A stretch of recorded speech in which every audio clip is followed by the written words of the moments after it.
Honneur à vous les gars, j'espère que vous allez bien et bienvenue sur Fumigène H. Shin versus Gaimu.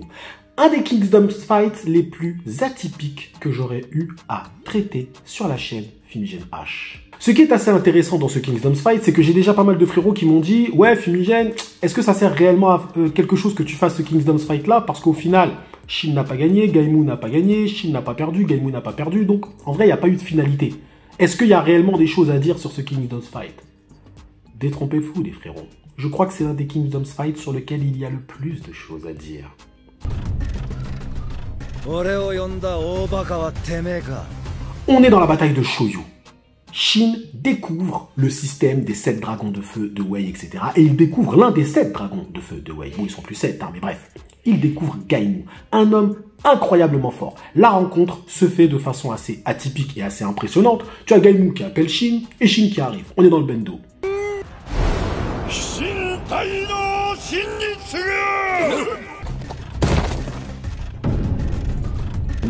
Les deux mecs sont prêts à se taper dessus. J'ai cru qu'ils allaient descendre de leur cheval et retirer leur Gundao et se dire vas-y viens on y va en mano à mano. Les gars sont dans la street. J'ai kiffé. On a tous kiffé cette scène. Ça fait partie des scènes iconiques de Kingdom.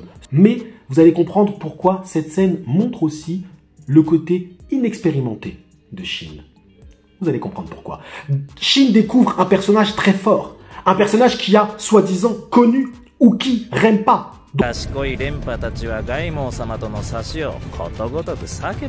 Donc il fait partie de cette génération. En termes d'expérience, en termes d'âge, il est âgé, il est fort. Et Shin se dit, mais c'est incroyable. Comment personne n'a entendu parler de toi? Comment tu sors d'où toi en fait? C'est quoi cette dinguerie? C'est quoi cet homme super fort qui sort de nulle part?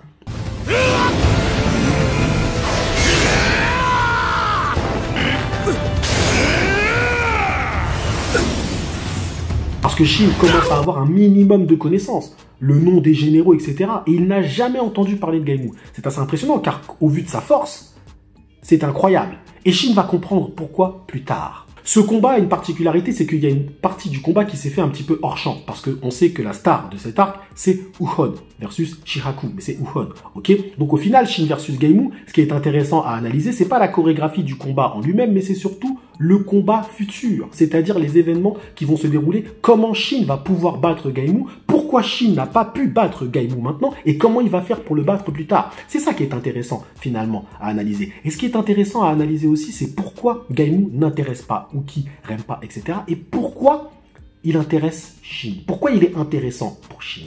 On va répondre à toutes ces questions, évidemment, dans cette vidéo, les frérots. Je vais arrêter de faire du teasing et on va rentrer directement dans le vif du sujet. Je ne parlerai pas de la chorégraphie de combat, à savoir les coups, etc. parce qu'on est sur quelque chose d'assez intéressant mais simpliste en vrai, et j'ai même envie de dire secondaire.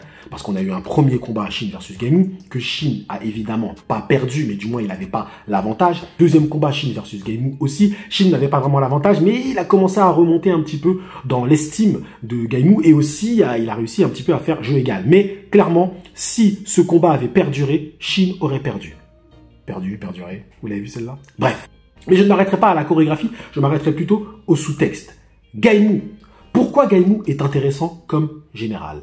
Eh bien, Gaimu, c'est un peu l'antagoniste de Kingdom. L'antagoniste des généraux de Kingdom. Quoi? Fumigène, Gaimu, antagoniste? Oui, tout à fait. Tu prends tous les grands généraux dans Kingdom, ils racontent tous quelque chose, mis à part certains comme Gekishin, etc. Mais au global, ils ont tous quelque chose à raconter. Du moins les généraux qu'on a connus, les grands généraux qu'on a connus, ceux de Qin, que ce soit Uzen, que ce soit Kanki, que ce soit Duke Hiyu, ils ont tous quelque chose à raconter. Même Uken, finalement, même si c'est assez simpliste, il a quelque chose à raconter. Ils combattent tous avec une idéologie. Ils combattent tous avec un objectif. Ils combattent tous avec le poids des responsabilités. Plus certains que d'autres, évidemment. Parce que Uken, lui, il combat, mais avec un poids fictif. Je ne rentre pas dans les détails, mais vous comprenez bien évidemment mes paroles. Là où Gaimou se différencie de tous les généraux de Kingdom, c'est que Gaimou ne combat pas avec de tels objectifs. Gaimou ne rêve pas. Gaimou ne pense pas que la guerre pourra l'amener vers quelque chose de meilleur. Gaimou ne pense pas que la guerre pourra unifier les peuples. Gaimou ne pense pas que la guerre est un ascenseur social. Gaimou ne pense pas tout ça. Gaimou, pour lui, la guerre, c'est un endroit où les forts l'emportent sur les faibles. C'est l'un des généraux les plus pragmatiques de Kingdom, parce qu'il ramène la guerre à son état le plus pur, à savoir un bain de sang, comme dirait Yotanwa.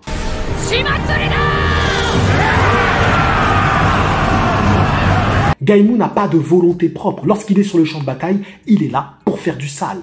Il aime ça, il le fait. Mais c'est en cela qu'il n'intéresse pas Uki. Pourquoi ? Parce que, je l'ai déjà dit, dans Kingdom, on brise les visions, on brise les objectifs, on brise les idéologies. Dans One Piece, on brise les rêves. Dans Kingdom, on brise les idéologies. Parce que Duke Hiyu combat Uken. Duke Hiyu le combat, mais il ne ressent rien. Parce que Duke Hiyu ne ressent pas l'idéologie de Uken.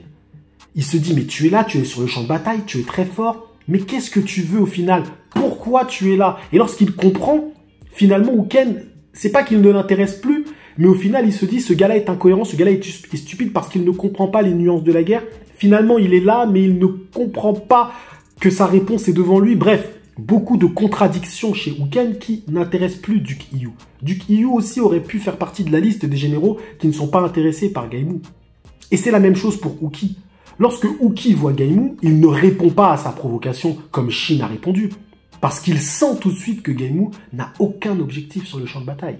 Il sent que Gaimou ne partage pas sa vision du fait que la guerre, il y a une forme de beauté dans la guerre. Pour Uki, pour Renpa, pour Duke Hiyu, tous ces mecs-là, ils trouvent qu'il y a quelque chose de beau finalement dans la guerre, car selon eux, ça leur permet d'atteindre leur objectif derrière. Gaimou n'est pas là-dedans. Gaimou est juste dans la confrontation pure physique. Mais ça n'intéresse pas Uki. Un combat contre Uki, ça se mérite. Et la première des règles, si tu veux faire un duel avec Uki, tu dois avoir quelque chose à raconter. Tu dois avoir un objectif. Tu dois combattre pour un idéal. Parce que Uki, c'est ça qu'il a envie de briser chez toi, avant de te briser physiquement. Sauf que Gaimou, lui, si tu le briseras juste physiquement.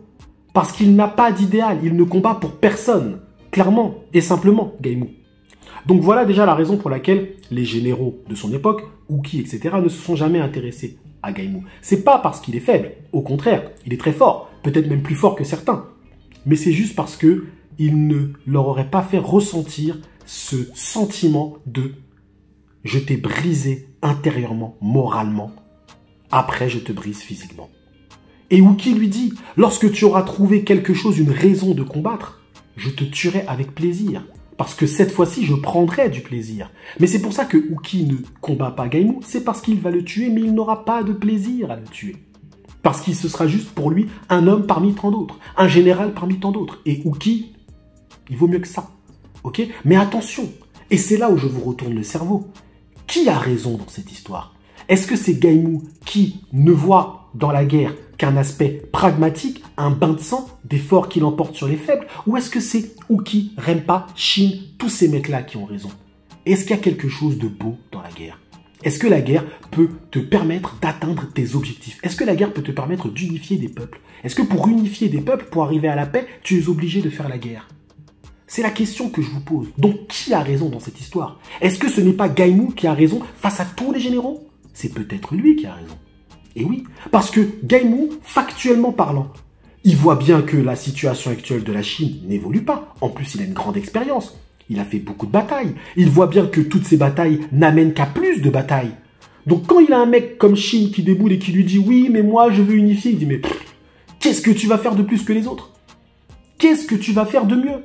Tu seras comme les autres. Tu vas venir, tu vas combattre pour ton idéal, tu vas entraîner plus de guerres qui amèneront plus de guerres, plus de guerres, plus de guerres, et à la fin, tu n'y arriveras pas. Et tu auras juste tué des hommes. Donc, au final, j'ai raison. C'est juste un endroit où les forts l'emportent sur les faibles. Tout simplement. Et tu peux assouvir ta soif de sang. Ok? Gaimou pense aussi, là, j'extrapole un peu, mais Gaimou pense aussi que tous ces gens-là sont des hypocrites. Les Uki, les Rempa, etc. Parce qu'en fait, ils cachent leur soif de sang, leur soif de faire un bain de sang à travers des idéaux. Mais ça, c'est l'avis de Gaimou. On sait, nous, que c'est pas totalement vrai. Okay. Donc pourquoi Shin ne peut pas battre Gaimou à ce moment-là?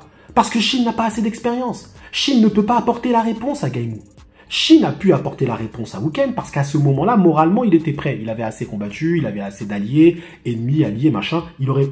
Moralement, il était prêt. C'est physiquement qu'il n'était pas prêt. Mais moralement, il était prêt à répondre à Wuken, à apporter la réponse à Wuken, à faire comprendre à Wuken, à travers les armes, pourquoi le champ de bataille donne une force incommensurable à ton ennemi ou à ton allié. Il pouvait lui apporter cette réponse. Moralement, j'ai bien dit, pas physiquement. Physiquement, c'est là que ça coince un petit peu. Ok? Shin ne peut pas apporter de réponse à Gaimou. Parce que actuellement, au moment où il fait ce combat, il n'a pas assez d'expérience.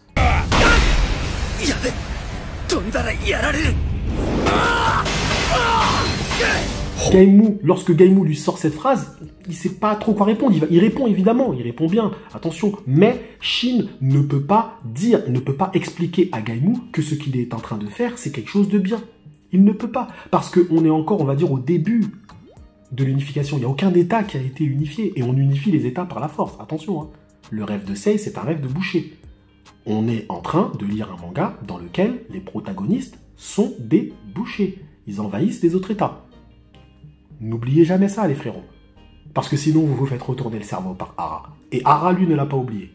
Et c'est pour ça qu'il fait des personnages tels que Kanki. Pour nous ramener tout le temps, du moins pour ramener Sei tout le temps à la réalité de son bain de sang qu'il est en train de créer.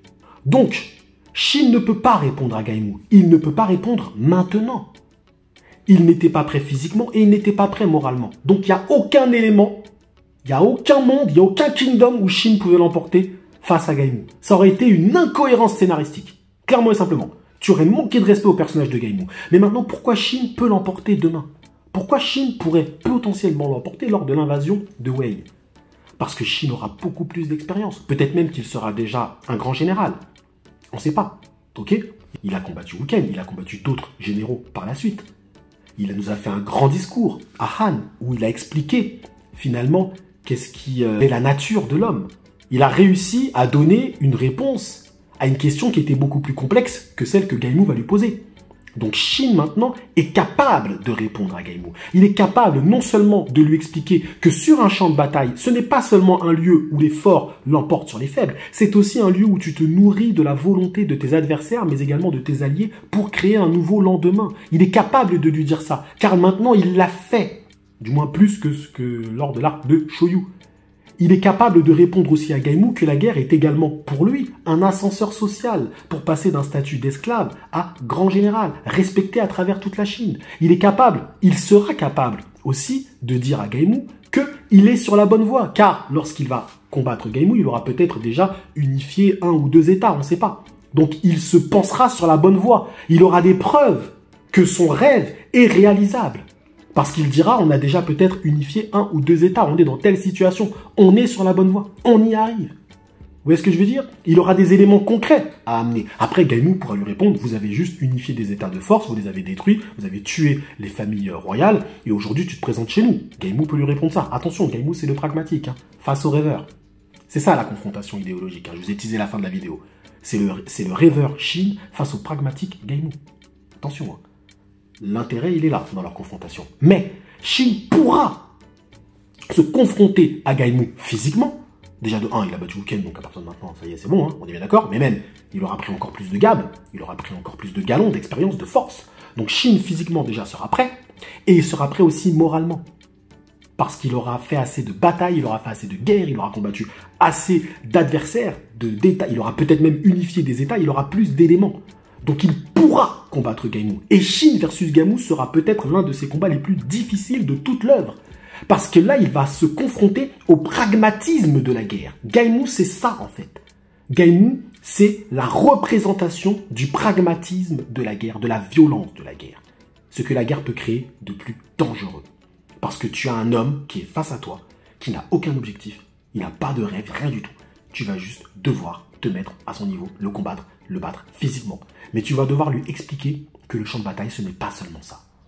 Mais Shin pourra le faire, mais ce sera l'un de ses combats les plus violents. Peut-être même un combat supérieur à Shin vs Uken. Parce qu'on n'aura pas cette histoire de résurrection, des choses comme ça. Parce qu'il nous a fait le coup une fois, s'il nous fait le coup deux fois, là par contre c'est abusé. J'espère qu'il n'y aura pas d'autres résurrections. Ara, une fois mais pas deux.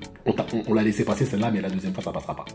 Donc les frérots, dites-moi si vous êtes d'accord dans Shin versus Gaimou. Dites-moi si vous avez hâte aussi de revoir Gaimou, clairement. Moi, j'ai hâte de le revoir. Parce que ce personnage-là était quand même intéressant. Même si, dans mes revues de l'animé, je l'avais un peu tapé sur lui. Mais c'était parce que dans l'animé, il avait été vendu un peu comme un personnage un peu, on va dire, inintéressant. Et pour Uki, il est inintéressant. Mais pour nous, il l'est. Parce que, pour nous, Gaimou est une forme d'antagoniste à tous les autres généraux de Kingdom. Alors, t'en as d'autres, évidemment. Mais lui, c'est le plus fort. Celui qui aura le rôle le plus important, selon moi. Ok? Parce que tu prends Gekishin n'avait aucun objectif, il n'y avait rien du tout. Donc on pourrait mettre Gekishin aussi, mais j'ai pas envie de mettre Gekishin à côté de Gaimou, faut pas non plus exagérer. Donc voilà. Voilà les frérots. Dites-moi vous en zone commentaire ce que vous en pensez. Qu'avez-vous pensé de ce Kingdom Fight? Moi j'ai kiffé. Encore une fois, j'ai kiffé faire ce Kingdom Fight et vous faire cette petite analyse de Shin versus Gaimou et de surtout du prochain Shin versus Gaimou. Dites-moi tout ça en zone commentaire, je vais vous lire les frérots. En tout cas, merci à vous d'avoir suivi cette petite vidéo jusqu'au bout. Prenez soin de vous et que l'honneur soit avec Gaimou. Shintai no Shinjitsu! Takada wa Hikaru Gaimou! Sama ga aitai sukun no taisho gari!